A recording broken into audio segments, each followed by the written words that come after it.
దేవుడు మనిషి నుండి ఏం కోరుతాడంటే, మనిషి నుండి ఏం కోరుతాడు దేవుడు?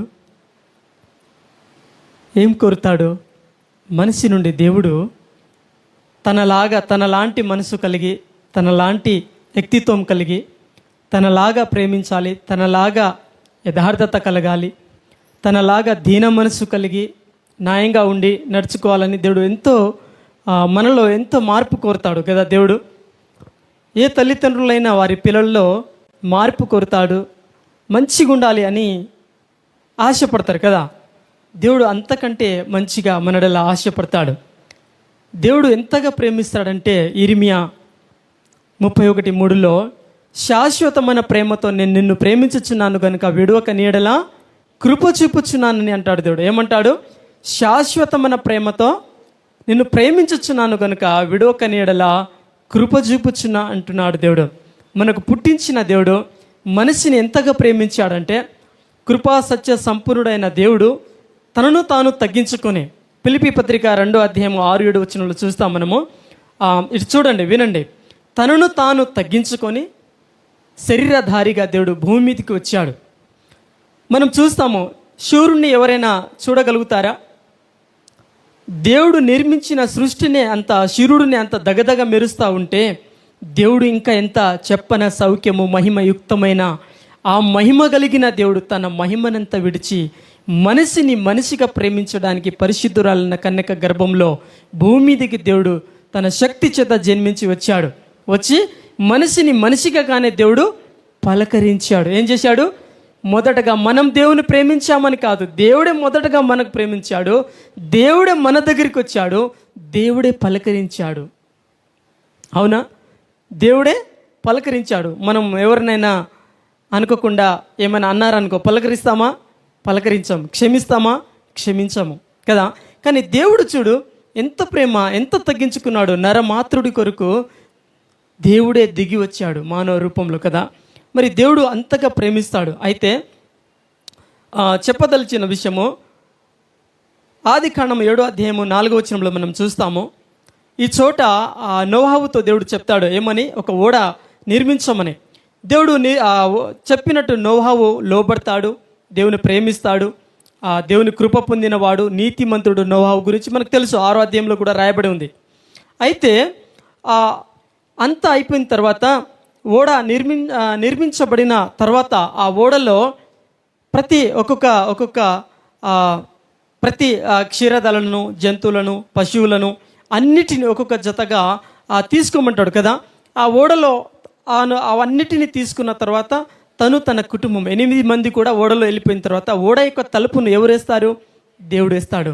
ఎప్పుడైతే ఓడ యొక్క తలుపు వేసాడో 40 రాత్రులు 40 పగలు వర్షం వచ్చింది. అప్పుడు కొండలు, ఇండ్లు అన్నీ మునిగిపోయినాయి. ఓడ దాని మీద తేలాడుతూ ఉంది. అయితే ఆ ఓడలో ఆ కుటుంబము సంతోషంగా, క్షేమంగా, ఎంతో సురక్షితంగా ఉంది. కానీ నోవాహు కూడా ఎన్నో మార్లు అక్కడ ఉన్న ప్రజలను తను చెప్పి ఉన్నాడు. ఎట్లా? దేవుని ఉగ్రత రాబోతుంది, యేసు ప్రభు నమ్ముకోండి, ఆయన నిజమైన దేవుడని కదా. కానీ ఎవరు ఆయన మాట వినలే, పట్టించుకోలే. అయితే ఎవరు చెప్పినను చెప్పకపోయినాను దేవుడు అంటాడు, వాళ్ళు వినినను వినకపోయినాను నువ్వు మాత్రం నేను చెప్పింది చెప్పమంటాడు దైవజనులతో. కాబట్టి తను చెప్పాడు తన వంతు. అయితే మహాశ్రమ వచ్చింది అక్కడ.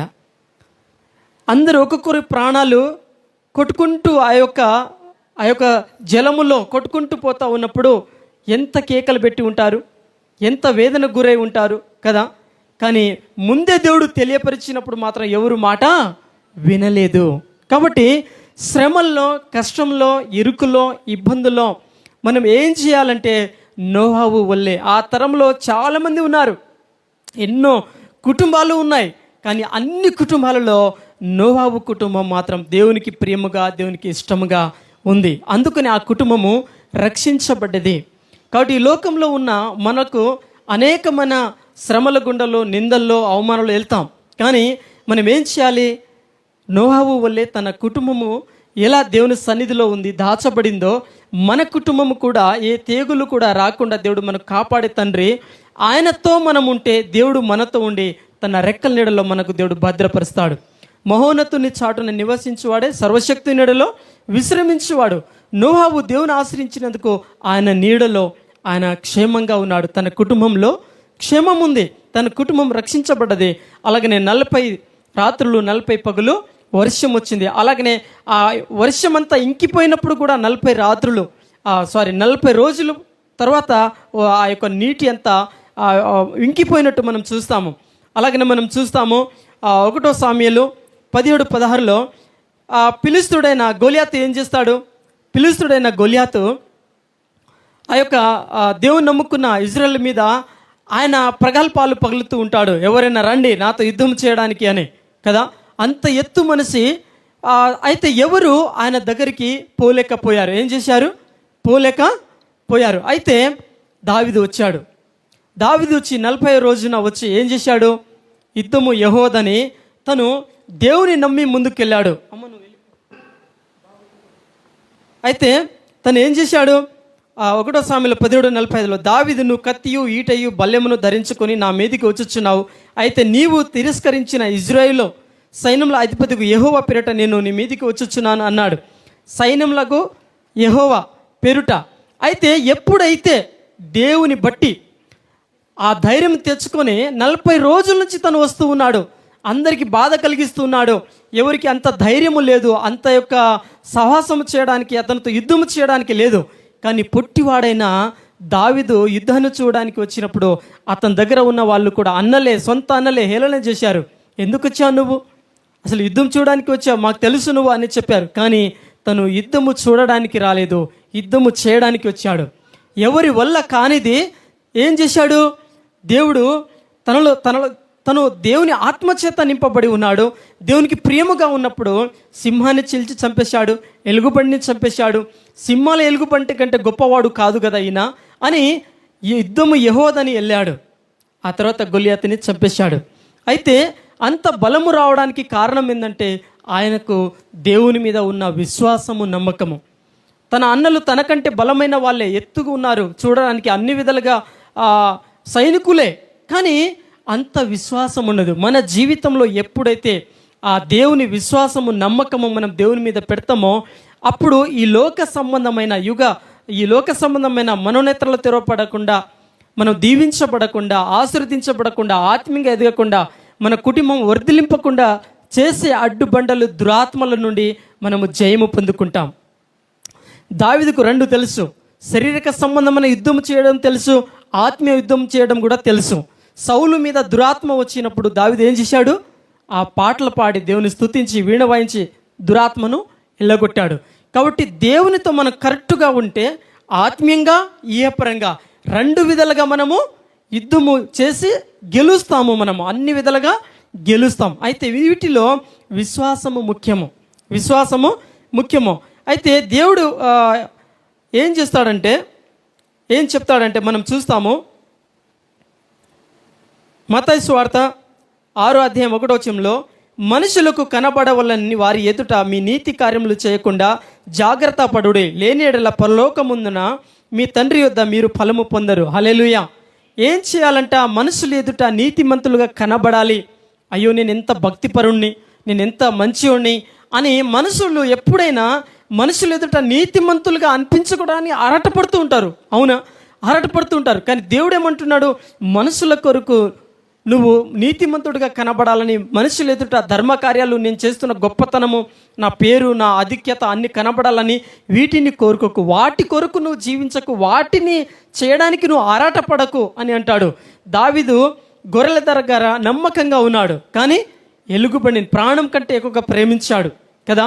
కాబట్టి మందను ప్రేమించాడు, తండ్రి మాటకు లోబడ్డాడు, దేవుని మాటకు లోబడ్డాడు, దేవుని చిత్తానుసారంగా తను నడిపించబడినాడు. కాబట్టి దేవుడు తనను రాజుగా ఎంచుకున్నాడు. అందుకనే దేవుడు ఏం చెప్తాడు? సమూయేలు ప్రవక్త తను అభిషేకించడానికి వచ్చినప్పుడు సమూయేలు ప్రవక్త ఒక మాట అంటాడు. ఆ దేవుడు అంటాడు సమూయేలు ప్రవక్త వెళ్ళి వాళ్ళ అన్నలను ఎత్తుగా ఉన్నారు, వీళ్ళలో ఎవరినో అభిషేకించాలనుకుంటాడు. దేవుడు ఏమంటాడు తెలుసా? నువ్వు పై రూపాన్ని చూడకు, నేను అంతరంగ హృదయాన్ని చూచి వాడను, వీళ్ళలో కాదు, నేను ఎన్నుకున్న వ్యక్తి ఇంకో ఉన్నాడు అని అన్నప్పుడు, ఇంకా ఎవరైనా ఉన్నారా అని తన తండ్రిని అడిగినప్పుడు, ఒకడు ఉన్నాడు పొట్టివాడు అంటాడు. చూడు, దేవుడు ఏమంటున్నాడంటే, మీరు పై రూపాన్ని చూస్తారు కానీ నేను అంతరంగ హృదయాన్ని చూస్తా అంటాడు. హృదయ శుద్ధి గల వారే ధన్యులు, వారు దేవుని చూస్తారు. కాబట్టి దేవుడు అంతరంగ హృదయాన్ని చూస్తాడు. అందుకనే మనుషులు ఎదుట మనం నీతిమంతులుగా ఉండడానికి కాదు. ఆ 6వ అధ్యాయంలో మనం చూస్తాం, మీరు ఉపవాసం ఉండినను, మీరు ధర్మకార్యము చేసినను, మీరు ఈ కుడి చేతితో చేస్తున్నది ఎడమ చేతికి తెలియవద్దు. కానీ మనం ఏం చేస్తాము, ఒక చిన్న సహాయం చేసామనుకో, ఇంత సాయం చేశాం, నా అంత ఎవరు లేరు అన్నట్టు పక్క వాళ్ళకి అందరికీ మనము చాటి చెప్తాం. అంటే రహస్యముగా నీ ధర్మకార్యము, నీ నీతిని చూస్తున్న దేవుడు నిన్ను ప్రతిఫలం ఇవ్వాల్సిన ఆ ప్రతిఫలాన్ని నువ్వే పోగొట్టుకుంటున్నావు. అవునా? కాబట్టి దేవుడు చూచుచున్న దేవుడు మనకు ప్రతిఫలం ఇస్తాడు. ఆయన చూచుచున్న దేవుడు. కాబట్టి ఉపవాసం ఉన్నప్పుడు కూడా మనం ఎట్లా ఉండాలి? చురుకుగా, చక్కగా ముఖం కడుక్కొని, హుషారుగా, మంచిగా వాక్యము ప్రార్థనలో దేవుల్లో మంచిగా ఉండాలి. కొందరు ఉంటారు ముఖం అంతా అక్కడ రాయబడి ఉంది, వికారంగా పెట్టుకొని, విచారంగా పెట్టుకొని, ఏమైందమ్మా ఇట్లా ఉన్నావు, ఏమైందా ఇట్లా ఉన్నావు అంటే, నేను ఉపవాసంలో ఉన్నాను అంటారు. ఏమంటారు? ఉపవాసంలో ఉన్నానంటారు. దేవుడు చెప్తాడు, యెషయా గ్రంథం 58వ అధ్యాయము, ఇప్పుడు తీయకండి, ఇంటికి వెళ్ళినప్పుడు చదువుకోండి. దేవుడు అక్కడ ఏమంటాడంటే, అక్కడ ఆ భక్తుడు చెప్తాడు, ఆ భక్తుల యొక్క మొరలు ఎట్లా ప్రార్థన చేస్తారనేది దేవుడు చెప్తున్నాడు. అక్కడ భావము ఏం చెప్తున్నాడు అంటే, నేను ఉపవాసం ఉంటున్నా, నా శరీరం అంతా బక్కచిక్కిపోయింది, ఇంతగా ఉపవాసం ఉన్నా, నువ్వు ఆలకించవా? నువ్వు మొర ఆలకించవా? నువ్వు వినవా? అసలు నువ్వు దేవుడు ఉన్నావా, చూస్తున్నావా అని మనుషులు ప్రశ్నలు వేస్తూ ఉంటారు. దేవుని ఏం చేస్తుంటారు? ప్రశ్నలు వేస్తూ ఉంటారంట. కానీ నేను అలాంటి నిజమైన ఉపవాసం, అలాంటి ఉపవాసం నేను కోరలేదు, నేను ఉండమని చెప్పలేదు అంటాడు దేవుడు. ఏమంటాడు? అలాంటి ఉపవాసము నేను కోరలేదు, నువ్వు ఉండమని చెప్పలేదు అంటాడు. నిజమైన ఉపవాసం ఏంటంటే, మేకను కాడులను, బంధకాలను, శాపగ్రస్తమైనవి, తాతలు ముత్తాతలు మంత్రకట్లు, చేతపటి క్రియలు, సంఖ్యలు, బంధకాలు, ఇవన్నీ ఆ దురాత్మలతో పీడింపబడుచును చూడు, వాటి నుంచి నీకు విడుదల కావాలి, వాటి నుంచి నువ్వు విడుదల పొందాలి, నీ బలహీనతల నుంచి నువ్వు గెలవాలి. అది నిజమైన ఉపవాసం అంటాడు దేవుడు. అంటే వాటి నుంచి గెలవాలంటే ఏం చేయాలి? యెషయా గ్రంథము 26:3 రాయబడింది. ఏమంది అంటే, ఎవని మనసు ఆయన మీద అనుకుంటుందో వాని పూర్ణ శాంతిగా దేవుడు మారుస్తాడు. అంటే మన మనసు దేవునికి ఇచ్చినప్పుడు, దేవుడు తన మనసు మన మీద పెట్టినప్పుడు, మన మీద తన దృష్టి నిలిపి, మనసు నిలిపినప్పుడు మనకు పూర్ణ శాంతిగా మార్చేస్తాడు.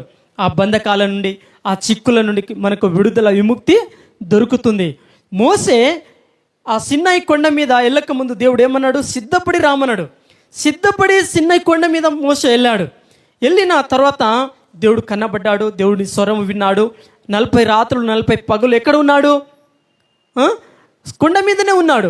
కొండ మీద ఉన్న తర్వాత 10 ఆజ్ఞలు పొందుకున్నాడు తను. అవునా? 10 ఆజ్ఞలు పొందక ముందు తను ఏం చేశాడు? సిద్ధపడి రామన్నాడు, సిద్ధపడి వెళ్ళాడు. కాబట్టి ఉపవాసంలో మనం ఏం చేయాలంటే సిద్ధపడాలి. నా దేవుడు ఇచ్చే ఆజ్ఞలు నేను పొందుకోవాలి, నా దేవుడు ఇచ్చే ఆశీర్వాదం నేను పొందుకోవాలి, దేవుడు ఇచ్చే ప్రత్యేకతలు, ఆ ప్రత్యక్షతలు నేను పొందుకోవాలి. అందరిలాగా కాదు, ప్రత్యేకంగా ఆకాశం ముందు నక్షత్రాలు ఎట్లా జ్యోతులు తేజరిల్లుతూ ఉంటాయి, అట్లా ప్రత్యేకంగా దేవుని కొరకు, దేవుని మహిమ కొరకు సాక్షిగా కడవరకు నమ్మకంగా జీవించాలని మంచి తీర్మానంతో ఉపవాసం ఉండబోతున్నప్పుడే సిద్ధపాటుతో మనం సరి చేసుకొని దేవుని సన్నిధిలో మనం వెళ్ళి రాత్రి పగులు దేవునితో గడపాలి. అప్పుడు తను దేవుని చూచాడు, దేవుని మహిమను పొందుకున్నాడు. మోసే కిందికి వచ్చాడు. ప్రజలు మోసెను చూడలేకపోయారు. ఏం చేశారు? మనిషే కానీ దేవుని ఆత్మ చేత, మహిమ చేత కప్పబడి ఉన్నాడు, చూడలేకపోయారు. అప్పుడు ఏం చేశారు? దుప్పటి కప్పారు. మరి ఎప్పుడైతే మనము ఆ దుప్పటి ఎట్లా తీయబడాలి, ముసుగు అనేది ఎట్లా తీయబడాలంటే, దేవుడు కొరింథీ పత్రికలకు రాయించాడు, ఎప్పుడైతే నీ మనసు దేవునికి ఇస్తావో, నీకు కప్పబడిన ఆ మర్మాలు, దేవుని సత్యము తెలియబడకుండా ఏదైతే అడ్డు ఉందో అది తీసివేయబడుతుంది. నీ మనసు దేవునికి ఇచ్చినప్పుడు. ప్రతి మనిషికి ఒకే ఒక మనసు. అవునా? 10 మనసులు ఉంటాయా? ఒక్కొక్కరు ఏం చేస్తారు? ఎవరినో ఒకరిని ప్రేమిస్తారు. అవునా? ఒకళ్ళ మమ్మీ అంటే ఇష్టం, ఒకరికేమో డాడీ అంటే ఇష్టం, ఒకళ్ళంటే ఒక్కొక్క జంతువులు అంటే ఇష్టం, కొందరిది పావురాలు అంటే ఇష్టం, కొందరికి అదే కాకి అంటే ఇష్టం, కొందరు కుక్క పిల్ల ఇష్టం కదా. అట్లా ఎవరికొకరి మీద మనసు పెడతారు. కాబట్టి యేసు ప్రభు కూడా చెప్పిన ప్రతి ఉపమానంలో ఏం చెప్పాడు? మనసు మార్చుకోండి, మారు మనసు పొందండి, దేవుని రాజ్యము కొరకు ఏం చేయాలి? మనసు మార్చుకోవాలన్నాడు దేవుడు. మారో మనసు అంటే ఉన్న మనసు కాదు, ఇంకొక మనసు, ఈ లోక సంబంధమైన మనసు కాదు, దైవిక సంబంధమైన మనసు. అప్పుడు ఆ ఒకే ఒక్క మనసు మనం దేవునికి ఇవ్వాలి. ఆ మనసు మనం దేవునికి ఇచ్చినప్పుడు మన మనసు దేవుని మనసు, మన ఆత్మ దేవుని ఆత్మ కలిసిపోతుంది. అప్పుడు దేవుడు మన హృదయంలో సంచాకారుడుగా ఉంటాడు. అప్పుడు నీకున్న బంధకాలు, నీకున్న శాపపు కట్లు తొలగిపోతాయి. అవునా? ఇప్పుడు ఎవరైనా ఒక మనిషిని మనం భౌతికంగా చూసినట్లా ప్రేమించారనుకో, సావననే చచ్చిపోతా కానీ నేను ప్రేమించిన వ్యక్తే కావాలంటారు కొందరు. అవునా? వాళ్ళకు ఇష్టమైన వాళ్ళకు, ఇప్పుడు మమ్మీ డాడే ఉంటారు, వాళ్ళ పిల్లలు పట్టణంలో ఉన్నారనుకో, వాళ్ళు ఏమో పల్లెటూరులో ఉన్నారనుకో, మంచి తినేయి అన్ని తీసుకొని ఎట్లా ఉన్నారో అని చూడడానికి వస్తారు. అంటే అది ప్రేమ, పిల్లల మీద ఉన్న మనసు. కాబట్టి దేవుడు ఈ అన్నిటికంటే శ్రేష్టమైనది దేవుడే. ఆ దేవుని నువ్వు మనసు ఇచ్చినడలా, దేవుని మనం ప్రేమించినడలా, దేవుడు నిన్ను, నీ కుటుంబాన్ని, నీ భార్యను, నీ భర్తను, నీ పిల్లలను, కలిగిన సమస్తాన్ని దేవుడు క్షేమంగా ఉంచుతాడు, కాపాడుతాడు. అవునా? కాబట్టి దేవునికి మనం మనసు ఇవ్వాలి. అలాగే ఉపవాసము దేవుని కొరకు చేయాలి. నిజమైన ఉపవాసము ఏంటంటే ఆకలితో ఉన్న వారికి అన్నం పెట్టడము, వస్త్రాలు లేని వారికి వస్త్రాలు ఇవ్వడము, పరాయి దేశంలో నుండి వచ్చిన వారిని, దిక్కు లేని వారికి, తల్లిదండ్రులు లేని వారికి, అనాథలను మనము ఆశ్రయం ఇవ్వడము, వారిని మనము చేయడము నిజమైన ఉపవాసం. మనసు ఇవ్వాలి, మన జీవితం దేవుని చేతిలో పెట్టాలి, ఆజ్ఞలు దేవుని నీతి న్యాయం అనుసరించి నడవాలి, ఈ నీతి కార్యములు కూడా చెయ్యాలి. కాబట్టి మనం ఇవన్నీ చేయకుండా దేవునికి విరుద్ధమైన చేస్తూ కొందరు ఉంటారు. ఎట్లా? భక్తి ఉంటుంది కానీ శక్తి ఉండదు, ప్రార్థన చేస్తారు కానీ ఆ ప్రార్థనకు ప్రత్యుత్తరం రాదు. ఎందుకు? మనసు ఇవ్వనందుకు, దేవునికి మనసు ఇవ్వనందుకే తేడా అవుతుంది. కాబట్టి దేవుడు కూడా ఇక్కడ యోనాతో చెప్తాడు. యోనా 3:4 యోనా ఆ పట్టణంలో ఒక దిన ప్రయాణము అంత దూరము సంచరించు ఒక 40 దినములకు నిన్నే పట్టణము నాశనమగునని ప్రకటన చేయగా, ఏమన్నాడు? యోనా వెళ్ళి అక్కడ నిన్నే పట్టణానికి వెళ్ళి 40 దినములోగల నాశనం అయిపోతుంది పట్టణము అన్నాడు. ఎందుకు నాశనం అయిపోతుంది అన్నాడు? దేవుడు ఎందుకు పంపాడంటే ఆ నిన్నే పట్టణము పాపముతో నింపబడింది, దేవునికి విరుద్ధమైన భయంకరమైన పాపం చేస్తూ ఉన్నారు. అప్పుడు మనం చూస్తాము యోనా 3:5 నిన్నే పట్టణపు వారు దేవుని యందును విశ్వాసం ఉంచి ఉపవాస దినము చాటించి గనులేమి అల్పులేమి అందరూ గోనె పట్ట కట్టుకొనేరి.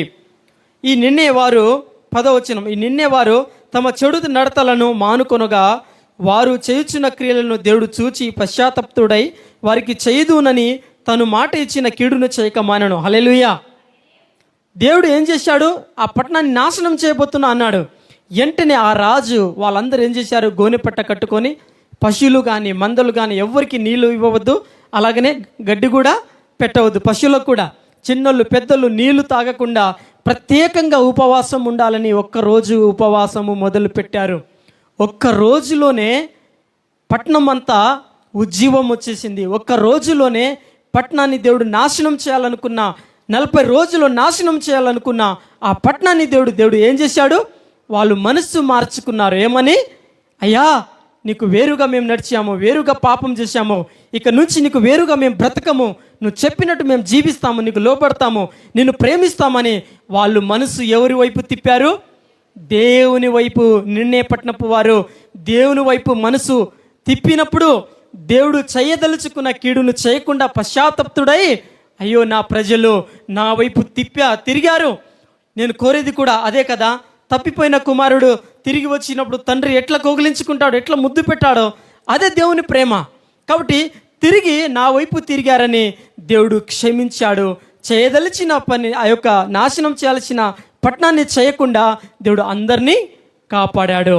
కాబట్టి శ్రమల్లో, ఇరుకుల్లో, ఇబ్బందుల్లో, అది ఎలాంటిదైనా సరే, నీ బలహీనతలు నీకు ఉండవచ్చు, రకరకాలమైన శ్రమలు మనకు రావచ్చు, ఈ లోకంలో నిందలు అవమానాలు అన్నీ రావచ్చు. కానీ మనం చేయాల్సింది ఒకటే, మన మనస్సు దేవుని మీద నిలిపినప్పుడు, దేవుడు తన మనస్సు మన మీద నిలిపినప్పుడు, దేవుడు మనతో ఉన్నప్పుడు ఆ శ్రమలు శ్రమలుగా అనిపించవు, ఆ కష్టాలు కష్టాలుగా అనిపించవు. ఇరుకులో విశాలత కలగజేసే మన దేవుడు మన దేవుడు ఉన్నవాడు అన్నువాడు. కాబట్టి ఉన్నవాడు అన్నువాడు నిత్యము మనలో ఉండి నడిపించే దేవుడే ఉన్నాడు.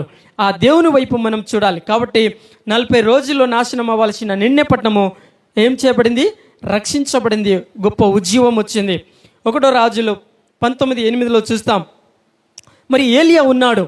ఏలియా ఆ వృక్షము కింద పోయి నేను చచ్చిపోతే బాగుండు కదా అనుకున్నాడు.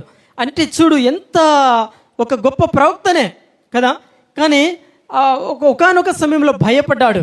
అప్పుడు దేవుడు తన దగ్గరికి వచ్చి అతడు లేచి భోజనము చేసి ఆ భోజనపు బల్ల చేత 40 రాత్రింబగళ్ళు ప్రయాణము చేసి దేవుని పర్వతం అని పేరు పెట్టబడిన హోరేబునకు వచ్చి 40 రాత్రులు ఒక్కసారి దేవుడు ఇచ్చిన ఆ ఆహారము తిని 40 రోజులు రాత్రి పగలు ఏం చేశాడు?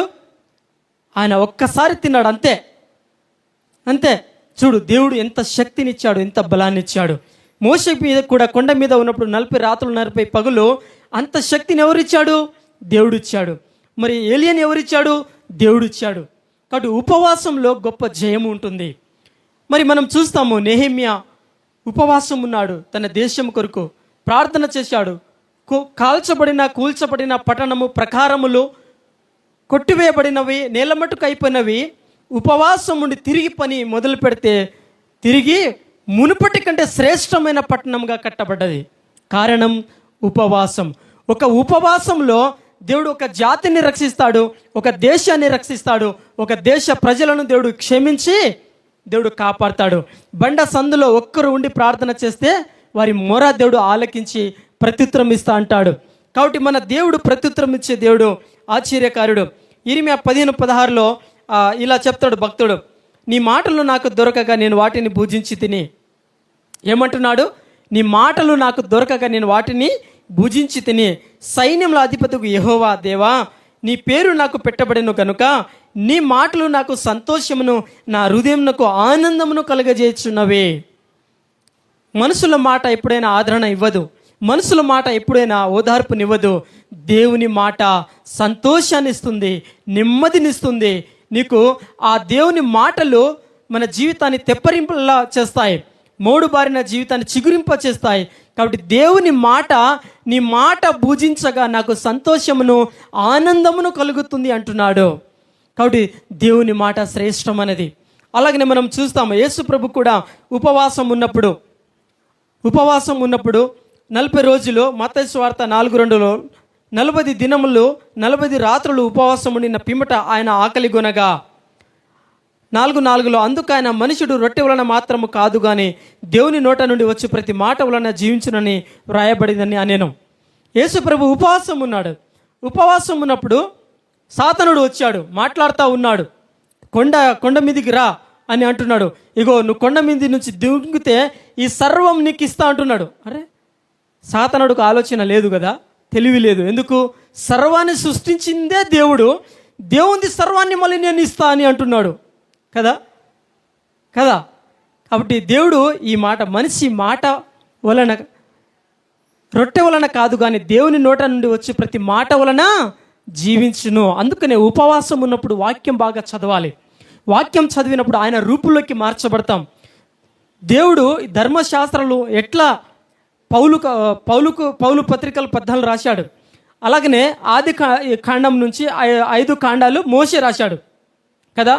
అయితే మోషే కొండ మీద ఉన్నప్పుడు, ఉపవాసంలో ఉన్నప్పుడు ఎట్లా దేవుని ఆజ్ఞలు, దేవుని మహిమ, దేవుని మంచితనం అంతా పొందుకొని వచ్చాడో, మనము కూడా ఉపవాసం ఉన్నప్పుడు ఆ ఉపవాసంలో దేవుడు తన న్యాయ విధులు నేర్పిస్తాడు, తన కట్టడాలు నేర్పిస్తాడు. ప్రతి పదానికి, ప్రతి వాక్యానికి భావము స్పష్టంగా తేటగా దేవుడు తెలియపరుస్తాడు. కాబట్టి దేవుని ఎదుట మనం ఏం చేయాలంటే ప్రార్థన చేయాలి, తగ్గింపుతో, వినయముతో ప్రార్థన చేస్తే మనం గొప్ప కార్యములు మన జీవితంలో చూస్తాం. కాబట్టి మనుషులు రొట్టె వలన కాదు కానీ దేవుని నోట నుండి వచ్చే ప్రతి మాట వలన జీవిస్తాడు. ఆయన మాట జీవము కలిగినది, ఆయన మాట మన జీవితానికి, మన త్రోవకు వెలుగు. ఆయనే మనకు ఊపిరి పెట్టాడు కదా. కాబట్టి ఆయన వాక్యం లేనిది, ఆయన లేదు, ఏది లేదు. ఆ జీవమే మనకు జీవం ఇచ్చింది. కాబట్టి ఆ జీవము కలిగిన దేవుని మనం మనసు ఇవ్వాలి. అప్పుడు దేవుడు మనలో ఉండి తను గొప్ప కార్యములు చేస్తాడు. ఉపవాసం ఉన్నప్పుడు అవును, రకరకాలమైన శోధనలు వస్తాయి, ఇరుకులు, ఇబ్బందులు ఉంటాయి. అలాగనే ఉపవాసం ఉండకుండా కూడా చేయడానికి, దేవునికి దూరం చేయడానికి కూడా శోధనలు వస్తాయి, రకరకమైన ఎప్పుడు జరగని ఆ వింతమైన శ్రమలు అప్పుడే వస్తుంది. ఎందుకు? దేవునితో గడపకుండా దూరం చేయడానికి. అది మనం కనిపెట్టాలి. ఇది దేవుని కార్యమా, ఇది దయ్యము కార్యమా, ఇది దైవిక చిత్తానుసారమా లేదా కాదా అని, ఏది ఉత్తమమో ఏది అనుకూలమో, ఏది ఖ్యాతి గలదో ఏది రమ్యమైనదో ఏది నిజమైనదో మనం గుర్తుపట్టాలంటే మనం దేవునికి మనసు ఇచ్చినప్పుడు, మనం దేవుడు కలిసి ఉన్నప్పుడే నువ్వు సమస్తాన్ని గుర్తుపట్టగలుగుతావు. ఎక్కడికి వెళ్ళినా ఎవరైనా వచ్చి నీ ముంగల కూర్చున్నా తను దేవులో ఉన్నాడా లేడా, మరి ఎట్లా ఉన్నారు, ఏ బలహీనతలతో ఉన్నారు అనేది దేవుడు నీకు తెలియపరుస్తాడు. అట్లా దేవునితో సంబంధము కలిగి మనం ముందుకు సాగడానికి వీలవుతుంది. అందుకనే అబ్రహాం అంకుల్ కూడా చెప్పేవాళ్ళు, ఎట్లా డైరెక్ట్ నువ్వే దేవుని దగ్గర అడుగు, నువ్వే డైరెక్ట్ పొందుకో. నేను గొర్రెల మేకలు కాస్తా ఉన్నప్పుడు నీళ్ళు అయిపోయేది బాటిల్లో. అక్కడనే పక్క ఊర్లలో వెళ్ళి వాటర్ కొంచెం నీళ్ళు పోయామంటే వాళ్ళు పైనుంచి నీళ్ళు పోస్తే ఇట్లా దోశతో తాగాలి. అట్లా తాగినా నేను. అప్పుడు ఇక్కడ నుంచి మోకాల నుంచి వెళ్తుంది కదా వాటర్. ఎంగిలి ఎవరైనా తాగుతారా? తాగరు. అబ్రహాం అంకుల్ కూడా అదే చెప్పాడు. ఎంగిలి కాదు, డైరెక్ట్ దేవుని దగ్గర పొందుకో, దేవుని దగ్గర అడుగు. ఆయన మన తండ్రి, అన్నీ నేర్పిస్తాడు. కీర్తనలు 32:8 మనం చూస్తాం, నీ మీద నేను దృష్టి నిలిపి నీకు ఆలోచననిచ్చి నేనే నీకు ఉపదేస్తా, నువ్వు నడవలసిన మార్గంలో నేను నీకు బోధిస్తా అని అంటాడు. కాబట్టి మనసు దేవుని మీద పెట్టాలి, దేవుని వైపు చూడాలి, ముందుకు సాగాలి. కాబట్టి ఆయన నిజమైన దేవుడు, ఆశ్చర్యకారుడు. అయితే మన జీవితంలో మనం ఇందాక చూసాం కదా, మత్తయి సువార్త 6:1 మనుషుల కొరకు చేయవద్దు, పరిచర్య అయినా ఏదైనా పని అయినా దేవునికి ఇచ్చే విషయంలో కానీ, సమయం ఇచ్చే విషయంలో కానీ, కానుక ఇచ్చే విషయంలో కానీ, పరిచర్య చేసే విషయంలో కానీ దేవుడు నన్ను దీవిస్తాడు అని చేయాలి. స్వలాభము కొరకు కాదు, ఏమో ఇస్తారని కాదు. మనం ఎవరితోని పొలుచుకోవద్దు. ఎవరు వచ్చినా రాకపోయినా మనం మాత్రము రావాలి, పరిచర్య చేయాలి, ఆసక్తితో ముందుకు రావాలి. దేవునికి మహిమకరంగా మనం ఉండాలి, సాక్షిగా మనం నిలబడాలి. అంతము వరకు సహించువాడే రక్షించబడతాడన్నాడు దేవుడు. అంతము వరకు 1 రోజు 2 రోజులు కాదు, అవునా? అంతము వరకు అంటే ఉనికి ఉన్నంత వరకు, ఊపిరి ఉన్నంత వరకు సహించాలి. ఓర్పు, సహనము, దీర్ఘశాంతం అన్నీ భరించాలి. ఇవన్నీ భరించి దేవుని ప్రేమనే చూపాలి. కాబట్టి మనల్ని బట్టి ఇంకొక కుటుంబము కట్టబడే రీతిగా ఉండాలి. అలాగా దేవునికి మహిమకరమైన జీవితం మనం జీవించాలని దేవుడు ఆశపడుతూ ఉన్నాడు. మరి ఇక్కడ వచ్చినప్పుడు కొన్ని విషయాలు దేవుడు తెలియపరిచినప్పుడు రాసుకున్నాను. దేవుడు ఏం చెప్తున్నాడంటే, అపోస్తుల కార్యము 8:6 జన సమూహములు విని పిలుపు చేసిన సూచక క్రియలను చూచినందుకు అతడు చెప్పిన మాటలందు ఏక మనసుతో లక్ష్యం ఉంచగా అనేకులను పట్టిన అపవిత్ర ఆత్మలు పెద్ద కేకలు వేసి వారిని వదిలిపోయాను. పక్షవాయు గల వారును కుంటి వారును అనేకులు స్వస్థత పొందిరి. అందుకు ఆ పట్టణంలో మిగుల సంతోషము కలిగాను. హల్లెలూయా. పిలుపు దేవుని వాక్యం చెప్తా ఉన్నాడంట. వాళ్ళు ఎలా విన్నారు? ఒక్క మనసుతో దేవుడు నాతో మాట్లాడుతున్నాడని ఒక్క మనసుతో విన్నప్పుడు దేవుని వాక్యము సజీవమై బలము కలిగినది. ఆ వాక్యం విన్నప్పుడు హృదయంలోకి వెళ్ళినప్పుడు వారిలో ఉన్న వారి హృదయంలో వారికి అంటుకట్టబడి ఉన్న ఎప్పటి నుంచో వాళ్ళు ఎంటాడుతున్న ఆ దురాత్మలు అన్ని వదిలేసి వెళ్ళిపోయినాయంట. ఎవరికి?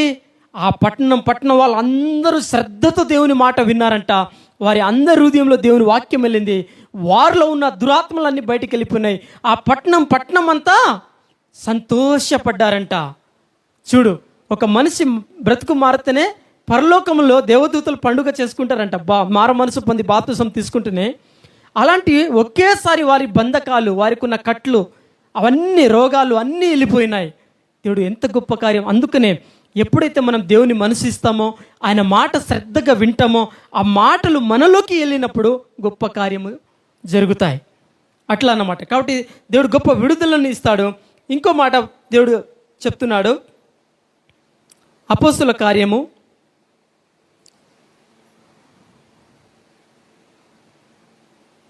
1:14 వీరందరూ వీరితో కూడా కొందరు స్త్రీలను యేసు తల్లివైన మరియయు ఆయన సహోదరులను ఏక మనసుతో ఎడతెగక ప్రార్థన చేయుచుండిరి. అయితే ఆ కాలం ముందు ఇంచుమించు 120 మంది సహోదరులు కూడి ఉండగా పేతురు వారి మధ్య నిలిచి ఉండెను. ఈ చోట మనం చూస్తాము, ఇంచుమించు ఎంత 120 మంది. వాళ్ళు ఏం చేశారు? ఒక్క మనసుతో దేవుని ఆరాధన చేశారు. మనము కూడా సంఘం అంతటా ఒక్క మనసుతో, అందరి మనసు వేరు కానీ అందరి మనసు ఒక్క మనసులాగా యథార్థంగా దేవుని మీద దృష్టి నిలిపి పూర్ణ హృదయంతో, పూర్ణ ఆత్మతో, పూర్ణ బలంతో ఎప్పుడైతే మనం దేవుని మొక్కుతామో ఆ సంఘంలో ఉన్న, ఆ కూడి ఉన్న అందరిపైన దేవుని బలమైన ఆత్మ వచ్చినప్పుడు భాషలతో మాట్లాడారు, గొప్ప ప్రవచించారు, దేవుని సన్నిధిని పొందుకున్నారు. పరిశుద్ధ ఆత్మ మీ మీదకి వచ్చినప్పుడు ఏమొస్తుంది? దేవుని శక్తిని పొందుకుంటాం. కాబట్టి దేవుని శక్తిని పొందుకున్నారు. అక్కడి నుంచి బలమైన సేవ వాళ్ళు చేశారు. కాబట్టి మనము దేవునికి మనసు ఇవ్వాలి. దేవుని సన్నిధిలో వచ్చినామంటే దేవుని మాట శ్రద్ధగా వినాలి, దేవునికి మనసు ఇవ్వాలి, దేవుని హృదయపూర్వకంగా మనము ఆరాధన చేయాలి. అప్పుడు మన జీవితంలో ఎనలేని గొప్ప కార్యములు మనం చూస్తాము. కాబట్టి అలాంటి కార్యంలో దేవుడు చేయాలని మనలా ఆశపడుతూ ఉన్నాడు. అలాగనే మనం చూస్తాము అపోస్తుల కార్యము 9:31లో, కావున యూదయ, గలిలయ, సమరయ దేశమంతటా సంఘము క్షేమాభివృద్ధి నొందుచు సమాధానము కలిగి ఉండెను. మరియు ప్రభునందు భయమును పరిశుద్ధ ఆత్మ ఆదరణ కలిగి నడుచుకొనొచ్చు విస్తరించుచుండెను. హల్లెలూయా. సంఘము ఎప్పుడు క్షేమాభివృద్ధి చెందుతుంది, సంఘము ఎప్పుడు విస్తరించబడుతుందంటే సంఘంలో ఉన్న వాళ్ళు యథార్థవంతులై దేవుని చిత్తానుసారంగా ఒక సంఘానికి వచ్చి కాపరికి దేవునికి లోబడి నమ్మకంగా ఉండి వారి పనులు, వారి బాధ్యతలు వాళ్ళు నిర్వర్తించుకుంటూ, అలాగనే దేవునికి మహిమకరంగా శ్రేష్టంగా దేవుడు చెప్పినట్టు జీవిస్తూ ప్రేమానురాగము కలిగి ఆ సంఘంలో ఉన్నప్పుడు ఆ సంఘంలో ఆదరణ, ఓదార్పు, దేవుని ప్రేమ ఉంటుంది, ఐక్యత ఉంటుంది. అలాగనే సంఘము విస్తరించబడుతుంది. సంఘంలో ఎవరైనా కొత్తలు వచ్చినా వాళ్ళకు విడుదల, విముక్తి దొరుకుతుంది, దేవుని శక్తిని పొందుకుంటారు. కాబట్టి సంఘము ఏం చేయబడుతుందంట? అందరము కలిసి దేవుని ఆరాధన చేసినప్పుడు, దేవుని మొక్కినప్పుడు, దేవునితో మనం ఉన్నప్పుడు సంఘము విస్తరించబడతాయి. విస్తారమైన ఆత్మల కార్యములు దేవుడు జరిగిస్తాడు. అలాగా అన్నమాట. కాబట్టి మనం ఎప్పుడైనా వచ్చినామంటే దేవుని ప్రేమ గురించే మాట్లాడాలి, దేవునికి మహిమకరమైన జీవితమే మనం జీవించాలని దేవుడు ఆశపడుతున్నాడు. అలాగనే అపోస్తుల కార్యము 16:5లో, గనుక సంఘములు విశ్వాసమందు స్థిరపడి అనుదినము లెక్కకు విస్తరించుచుండెను. అనుదినము స్థిరపడి లెక్కకు అంటే లెక్కలేనంతగా విస్తరించుచుందంట. దేవుడు మనకు ఈ సంవత్సరంలో చేసిన వాగ్దానాలు ఇవి. కాబట్టి ఈ దేవుడు ఏం చెప్తున్నాడు? సంఘంలో ఆయనే దేవుడే ఉండి ఆదరణనిచ్చి, నెమ్మదినిచ్చి, ఓదార్చి, తన ప్రేమనిచ్చి సంఘాలను విస్తరింపచేస్తాడు దేవుడు. అలాగనే మనం చూస్తాము హగ్గయిలో, మునుపటి మందిరము కంటే కడపటి మందిరం యొక్క మహిమ మునుపటి మందిరానికి మించి ఉన్నది. అవునా? కాబట్టి పూర్వకాలంలో పాత నిబంధనలు మనం చూచినడలా దేవుడు వచ్చేవాడు, మాట్లాడి వెళ్ళిపోయేవాడు. కొత్త నిబంధనలు మనం చూచినడలా దేవుడు నీ హృదయమైన ఆలయం అన్నాడు, మనలోనే సంచాకరుడుగా ఉన్నాడు. నీ హృదయం పవిత్రంగా ఉంటే దేవుడు నీలో ఉంటాడు, నీ హృదయం పవిత్రంగా లేకపోతే దేవుడు నీలో ఉండడు. కాబట్టి ఉపవాసం ఉన్నప్పుడు ఎలా ఉండాలంటే మోషేతో దేవుడు చెప్పాడు, సిద్ధపడి రా అన్నాడు. ఉపవాసం ఉండక ముందే ఏం చేయాలి? సిద్ధపడాలి. ప్రభా, ఈ ఉపవాసంలో నేను ఎలా ఉండాలో నాకు సహాయం చేయి, నన్ను అన్ని విధాలుగా నన్ను క్షమించు, నాకు నా బలహీనతల నుంచి పూర్తి విడుదల దయచేయి, నీ గొప్ప విషయాలు, రహస్యమైన గుడారమైన విషయాలు నాకు తెలియపరచు, నీ ధర్మశాస్త్రం నందు ఆశ్చర్యమైన సంగతులు నేను చూచినట్లుగా నా మనోనేత్రాలు తెరువు అని స్పష్టంగా దేవుని దగ్గర నీ పూర్ణ హృదయంతో నీకు వచ్చినట్టుగా మనస్ఫూర్తిగా దేవుడు మనసునిచ్చి, నీ మనసు దేవునికి ఇచ్చి ప్రార్థన చేసి ఉపవాసం ఉండాలంట. కాబట్టి వేషధారులు లాగా, అలాగనే ఇతరులను కనబడాలని నీతి కార్యములు లాగా మనుషుల కొరకు ఏది చేసినా దేవుని మహిమ కొరకు మనము చేయాలని దేవుడు తెలియపరుస్తూ ఉన్నాడు. కాబట్టి అలాగా దేవునికి మహిమకారంగా మనము జీవించాలని దేవుడు తెలియజేస్తూ ఉన్నాడు. ఇంకా మనం చూస్తాము లూకాసు వార్త 4:8లో, అందుకు యేసు నీ దేవుడైన ప్రభువునకు మొక్కి ఆయనకు మాత్రము సేవింపవలని రాయబడి ఉన్నదని వానికి ప్రత్యుత్తరం ఇచ్చాను. ఎవరికి? ఉపవాసంలో ఉన్నప్పుడు, దురాత్మ వచ్చినప్పుడు, సాతానుడు వచ్చినప్పుడు నీ దేవుని మొక్కి నువ్వు వెళ్ళిపోమన్నాడు దేవుడు. అంటే మనలో వాక్యం ఎప్పుడైతే ఉంటుందో, దేవునితో మనం ఎప్పుడైతే సహవాసం, స్నేహము కలిగి ఉంటామో, ఆ దురాత్మలను, ఆ యొక్క సులువుగా చిక్కులు పెట్టే పాపం సంబంధమైన ఆ మనుషులను, దురాత్మలను వెంటనే గుర్తుపట్టగలుగుతాం. దేవునితో మనం లేకపోతే మనం గుర్తుపట్టలేం. అవునా? సులువుగా ఆదామును హవ్వను ఎట్లా పడేశాడు సాతానుడు? వచ్చాడు, మాట్లాడాడు. హవ్వ గొప్ప ప్రసంగికురాలు, సాతానుడితో ప్రసంగం చేసింది. ఏమని? దేవుడు తినవద్దని అన్నాడు అని చెప్పింది. తర్వాత సాతానుడు మాట విని తినేసింది. అవునా? దేవునికి దూరంగా అయిపోయింది జీవితం. కాబట్టి ఆ రోమా 1:28 నుంచి రాయబడి ఉంది, వినండి. ఆ చోట దేవుడు ఏమంటాడు తెలుసా? వీళ్ళకు వాక్యం తెలుసు, పాటలు పాడడం తెలుసు, జ్ఞానం తెలుసు, ధర్మశాస్త్రం తెలుసు, ఎట్లా మొక్కాలో తెలుసు, అన్నీ తెలుసు, ఆయన కూడా వారి మనసు మాత్రం నాకు ఇవ్వలేదు అంటాడు దేవుడు. ఏమి ఇవ్వలేదంట? వాక్యం తెలుసు, ప్రార్థన తెలుసు, అన్నీ చెప్తారు, అన్నీ చేస్తారు, అన్నీ తెలుసు, ఎక్కడ అడిగిన టక్క టక్క చదివి చెప్తారు, కానీ మనసు ఎవరికి ఇవ్వలేదు? దేవునికి ఇవ్వలేదు. మరి అసలైనది ఇవ్వకపోతే ఎట్లా? ఒక యవనస్తుడు వచ్చి అడుగుతాడు యేసు ప్రభుకి, నిత్య జీవం పొందాలంటే నేను ఏం చేయాలి ప్రభు అంటే ఏం చెప్తాడు యేసు ప్రభు? 10 ఆజ్ఞలు పాటించంటాడు. 10 ఆజ్ఞలు నేను పాటిస్తున్నా ప్రభు అంటాడు. చూడు, ఆయన అబద్ధం ఆడట్లే, మోసం చేయట్లేదు, చర్చికి వస్తున్నాడు, వాక్యం కరెక్ట్ పాటిస్తున్నాడు, అన్నీ చేస్తున్నాడు. అప్పుడు 10 ఆజ్ఞలు పాటిస్తున్నాడా? అవునా అని ఆ యవనస్తుని వైపు దేవుడు చూచాడు, తన్ను ప్రేమించి చూచాడంట. తేరి చూస్తే ఆయన మనసు ఎక్కడుంది? ధనం మీద ఉంది. నీ ఆస్తి అన్నీ అమ్మి బీదలకు ఇచ్చేసి నన్ను వెంబడించమన్నాడు. అప్పుడు ఆ యవనస్తుడు చిన్న ముఖం చిన్న బుచ్చుకొని వెళ్ళిపోయాడు. చూడు, 10 ఆజ్ఞలు పాటిస్తున్నాడు, కానీ ఇవ్వాల్సిన మనసు దేవునికి ఇవ్వలేదు. అవునా? అక్కడ తేడా అవుతుంది. మనం చూస్తాం రాజుల గ్రంథంలో యెహూ రాజు గురించి దేవుడు మాట్లాడతాడు. యెహూ, నాకు నచ్చినట్టు చేశావు నువ్వు, ఎంత మంచిగా చేశావు, నా హృదయానికి నచ్చినట్టు చేశావు అని దేవుడు అన్నాడు ఆ యెహూ రాజుతో. తర్వాత ఏమన్నాడు తెలుసా? యారోబాము చేసిన ఒక పాపాన్ని నువ్వు విడిచిపెట్టలేదు, నీ మనసు నాకు ఇవ్వలేదు, శ్రద్ధ భక్తితో నన్ను మొక్కలేదు అన్నాడు దేవుడు. ఫస్ట్ ఏమన్నాడు?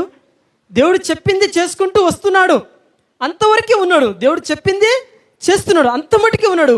కానీ ఆయన హృదయము దేవునికి ఇవ్వలేదు. శ్రద్ధ భక్తితో దేవుని యందు భయము భక్తి కలిగి గడగడ వణుకుతూ ఆయన దేవుని పూర్ణ హృదయంతో మొక్కలేదు. అవునా? కాబట్టి స్పష్టంగా రాయబడి ఉంది అక్కడ. మన జీవితంలో ఎన్ని తెలిసినా, ఎంత మనము ఆ దేవుని వాక్యం చదివినా, నీ జీవితం దేవుని చేతిలో పెట్టకపోతే, నీ మనసు దేవుని చేతిలో పెట్టకపోతే నీకు శాంతి రాదు. అందుకనే యెషయా గ్రంథం 26:3 ఏమన్నాడు?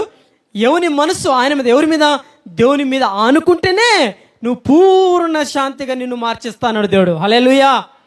మనకు పూర్ణ శాంతి, సమాధానం కావాలంటే, నీ జీవితం కట్టబడాలంటే, నీ కుటుంబం కట్టబడాలంటే, మనం ఫలభరితంగా ఉండాలంటే, దేవునికి మహిమకరంగా ఉండాలంటే మనం ఎలా ఉండాలి? దేవునికి మనసు ఇవ్వాలి. అలాగే నోవాహు దేవుని ప్రేమించాడు, దేవునితో నడిచాడు, దేవుడు చెప్పింది చేశాడు, తన కుటుంబం రక్షించబడ్డది. 40 రాత్రు పగలు వర్షం వచ్చింది. అవునా? అలాగనే నీటి కూడా ఇంకిపోవడానికి 40 రోజులు పట్టింది. అలాగనే మోషే 40 రాత్రులు పగలు కొండ మీద ఉన్నాడు. అలాగనే ఏలియా కూడా 40 రోజులు ఏం చేశాడు? ఒకసారి భోజనం చేస్తే దేవుని దగ్గర నుంచి ఒకసారి ఆజ్ఞ పొందుకుంటే ఏం చేశాడు? ఆహారము లేకుండా ఉన్నాడు. అది నిజమైన ఉపవాసం. నెహెమ్యా కూడా ఏం చేశాడు? దేవుని ఆనుకున్నాడు, ప్రార్థన చేశాడు, ఉపవాసం ఉండి దేవుడు ఒక పట్టణాన్ని, ఒక రాజ్యాన్ని, సామ్రాజ్యాన్ని దేవుడు తిరిగి కట్టాడు. ఉపవాస ప్రార్థనలో అంత బలం ఉంటుంది. కాబట్టి మన సంఘము సేవ వర్ధిలించబడడానికి, మన అనేకులు రక్షించబడడానికి, సంఘ క్షేమాభివృద్ధి కొరకు, సంఘంలో ప్రేమ అనురాగం ఉండడానికి మనము కూడా ఉపవాసంలో దేవుని దగ్గర గోజాడి, దేవుని దగ్గర నుంచి స్వయంగా పొందుకొని దేవుని ప్రేమించే వారమై మనం ఉన్నాము. కాబట్టి 40 రోజులు రాత్రి పగలు వస్తూ ఉన్నాడు, పోతున్నాడు గొలియాతు. కానీ దేవుని ఆత్మచేత నింపబడి, దేవుని మనసు ఇచ్చినప్పుడు ఆత్మచేత నింపబడిన దావీదు ఆ గొలియాతును చంపివేశాడు. కాబట్టి దురాత్మల నుంచి నువ్వు గెలవాలన్నా, ప్రతి బంధకాల నుంచి గెలవాలన్నా మన మనసు దేవునికి ఇస్తేనే బలమైన ధైర్యం వస్తుంది, ఆత్మవిశ్వాసం వస్తుంది. ఒకటి చెప్పి ముగిస్తున్నాను, సమయం కావస్తుంది. అయితే మా పెద్ద వదినమ్మ పెళ్ళైన కొత్తలో, మా అన్నది పెళ్ళైన కొత్తలో కొన్ని రోజుల తర్వాత మనం ఏరైపోదామని ఏరైపోయింది. అంటే మా అన్న తను ఇద్దరు, మీ అన్న వాళ్ళు రావద్దు, మమ్మీ రావద్దు, డాడీ ఎవరు రావద్దు మా ఇంటికని అన్నతో అట్లా చెప్పి ఖండితంగా పెట్టేసింది. ఇక అంత ఖండితంగా పెట్టే మేము పోయినా కూడా ఓర్చుకోలేని తత్వం ఉంటే ఎవరు మారుస్తారు? దేవుడే మార్చాలి. ఆమె కొరకు 7 రోజులు ఉపవాసం ఉన్నా, ఆమె కొరకే 7 రోజులు ఉపవాసం ఉంటే దేవుడు మార్చుకున్నాడు. బాప్తిసం తీసుకుంది, ఆమె కూడా ఉపవాసం ఉంది, తల్లి కంటే ఒక ప్రేమించడం మొదలుపెట్టింది. అందరు రండి, అందరికీ భోజనం పెడతాను, అన్ని ప్రేమ వచ్చేసింది. చూడు, ఒక మనిషి మార్చలేడు, కానీ ఉపవాస ప్రార్థన శక్తివంతమైనది. నువ్వు దేవునికి మనసిచ్చి దేవుని నువ్వు హత్తుకొని కన్నీళ్లు కార్చి ప్రార్థన చేస్తే నీ కన్నీళ్లకు, నీ ప్రార్థనకు తప్పకుండా దేవుడు ప్రత్యుత్తరం ఇస్తాడు. ప్రయాస మరువని దేవుడు. నువ్వు సంఘానికి ఎంత సహాయపడుతున్నావో, సంఘం కొరకు ఎంత కన్నీరుతో నువ్వు ప్రార్థన చేస్తావో, నీ కాపరి గురించి, నీ కొరకు, ఆత్మల కార్యముల కొరకు సొంతము చేసుకొని నువ్వు దేవుని హత్తుకొని ప్రార్థన చేస్తావో, ఆ ప్రార్థన, ఆ విశాలమైన హృదయంతో చేసే ప్రార్థన దేవుడు విని ప్రత్యుత్తరం ఇస్తాడు. అద్భుతమైన ఆశ్చర్యమైన కార్యము దేవుడు చేస్తాడు. అవునా? కాబట్టి దేవునికి మహిమకరంగా మనం ఉండాలి. అప్పుడు దేవుని సన్నిధిలో మన కుటుంబం ఉంటుంది. దేవుని చిత్తానుసారంగా మనం వాడబడతాం. మన కుటుంబం, మన సంఘము, సేవ అందరము వర్ధిల్లుతూ ఉంటాం. కాబట్టి దేవుడు మన సంఘం సేవని, మన కుటుంబాలను తన సన్నిధిలో బలముగా, స్థిరముగా, శాఖలుగా మన ఈ సంఘాన్ని విస్తరించేసి, అలాగనే దేవుడే తన కృపకులేదిగా దీవించి మన అందరినీ ముందుకు నడిపించునుగాక. ఈ వాక్యము దేవుడు దీవించునుగాక. దేవునికి మహిమ కలుగునుగాక. ప్రార్థన చేసుకుందాం. సర్వశక్తిమంతుడా, జీవం కలిగిన ప్రభువా, ఆశ్చర్యకరుడా, మాతో మాట్లాడుకుంటూ వచ్చావు. నువ్వు ఎంతైనా నమ్మదగిన దేవుడవు, శాశ్వతమైన ప్రేమతో ప్రేమించావు, మాలో మార్పును కోరావు ప్రభువా, నీలాగా జీవించాలని. సిలువలో కూడా అయా, కాళ్ళలో చేతులు మేకులు, పక్కన బల్లెపోటు, మౌనమే దాల్చినవు తండ్రి. వీరేం చేస్తున్నారో ఎరగరు కనుక వీరిని క్షమించమన్నావు. నీ క్షమించే గుణము, నీలాగా ప్రేమించే గుణము, నీలాగా ప్రభువా ఓదార్చే గుణము అందరికీ దయచేయమని అడుగునిచున్నాను తండ్రి. అయ్యా, వెలివేసిన వారిని, ఉమ్మివేసిన వారిని, త్రోసివేసిన వారిని నువ్వు ఎంతగానో తిరిగి ప్రేమించావు. శత్రువులను ప్రేమించమన్నావు. నీలాగా ప్రేమ ఈ లోకంలో ఎవ్వరిది లేదు ప్రభువా. మా అందరి కొరకు ప్రభువా నువ్వు శ్రమపడ్డావు, మరణించి తిరిగి లేచావు. మా శాపాన్ని, మా రోగాన్ని, మా దరిద్రాన్ని, మా పాపాన్ని ప్రభువా, ఈ మానవుడి యొక్క సమస్తాన్ని నువ్వు తీసుకొని మా అందరినీ ప్రభువా గొప్ప జీవితం ఇవ్వడానికి, ఆదరణ, ఓదార్పునివ్వడానికి, మంచి భవిష్యత్తు ఇవ్వడానికి, ప్రభువా మమ్మల్ని ధనవంతులుగా చేయడానికి శిలువలో రక్తమంతా కార్చి మరణించి తిరిగి లేచిన దేవా, మహిమంతా నీకే చెల్లించుకుంటున్నాను ప్రభువా. చంద్రశేఖర్ అంకుల్ని జ్ఞాపకం చేసుకో, అమ్మని జ్ఞాపకం చేసుకో ప్రభువా. ఇక్కడ ఎంతమంది పరిచర్య చేస్తారో, సహాయపడుతున్నారో ప్రతి బిడ్డలను నీ కృప కొలదిగా, నీకు మహిమకరంగా దీవించి ఒక్కొక్కరిని సైనికులుగా, నీ రాయబారులుగా నిలబెట్టుకోమని అడుగునిచ్చున్నాను తండ్రి. ఈ సంఘం సేవ ప్రభువా విస్తరించబడులాగిన సహాయం చేయి. శాఖలుగా విస్తరించలాగిన సహాయం చేయి. విస్తారమైన ఆత్మల కార్యములు జరిగించు ప్రభువా. అనేకులను ఆకర్షించమని, అద్భుతమైన ఆశ్చర్యమైన కార్యములు జరిగించమని అడుగునిచ్చున్నాను తండ్రి. అయ్యా, ఇక్కడ దేవుడు ఉన్నాడు అన్నువాడు, నిజమైన దేవుడు సజీవుడు ఉన్నాడని లోకమంతటా ఉలికిపడి భయపడి తండోపతండలుగా నీ సన్నిధిలో వచ్చేలాగున విస్తారమైన ఆత్మల కార్యములు జరుగులాగిన సహాయం చేయమని, మా ఈ సంఘం సేవ అక్కర్లో అవసరతలు తీర్చమని, నీ మహా సమృద్ధితో సకల దీవెనలతో మేలులతో నింపమని, అందరినీ బలపరిచి పూరికొల్పమని ప్రభువా. ఇంకా ముందు రోజు జరగాల్సిన ప్రభువా అయ్యా, ప్రతి ఆరాధన నీకు మహిమకరంగా జరిగించమని, మహిమను పొందమని, సకల మహిమలు నీకే చెల్లించుకుంటూ ముందు నీ దయ కొరకు వేడుకుంటూ నజరుడైన యేసు నామములో ప్రార్థించి స్తుతించి బతిమాలి వేడుకొనిచున్నాను తండ్రి. ఆమేన్.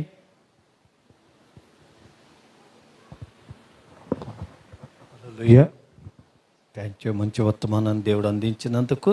మరి ఆయన సేవ, ఆయన పరిచయ దీవించి ఆశ్రయించి వాళ్ళ బిడ్డలు, కుటుంబము అభివృద్ధిపరిచి దీవించాలని ఒక్కసారి చేతులు ఎత్తి స్తోత్రాలు చెల్లిద్దాం. హల్లెలూయా, హల్లెలూయా, హల్లెలూయా, హల్లెలూయా, హల్లెలూయా. అలాగే మాణికమ్మ గారికి సంపూర్ణమైన స్వస్థత, ఆరోగ్యము, జీవము, స్వస్థత, విడుదల దయచేయాలని చేతులెత్తి స్తోత్రాలు చెల్లిద్దాం. హల్లెలూయా, హల్లెలూయా, హల్లెలూయా, హల్లెలూయా. ఆఖరి ఆశీర్వాదం తీసుకుందాం హల్లెలూయా పలుకుతో. మన తండ్రి అయిన దేవుని ప్రేమయు, మన ప్రభు అయిన యేసుక్రీస్తు కృపయు, పరిశుద్ధాత్మ అన్యోన్య సహవాసం మనందరికీ సదాకాలమును తోడుండి మరొకసారి కలుసుకునే వరకు మనకి తోడు, నీడ, సంరక్షణ, కాపుదల, జయముని మనకు అనుగ్రహించును కాక. ఆమేన్, ఆమేన్, ఆమేన్. మీ అందరికీ వందనాలు. దేవుడు మిమ్మల్ని, మీ కుటుంబాన్ని దీవించి ఆశీర్వదించును కాక. Thank you. Praise Lord, praise Lord. తొందరగా అయిపోయింది అనుకుంటున్నారా? తొందరగా ఆఫ్ చేసేద్దామనే కదా. లవి తీసి హల్లెలూయా. మాణికమ్మ గారి కొరకు ప్రార్థనలో జ్ఞాపకం చేసుకోండి అమ్మ.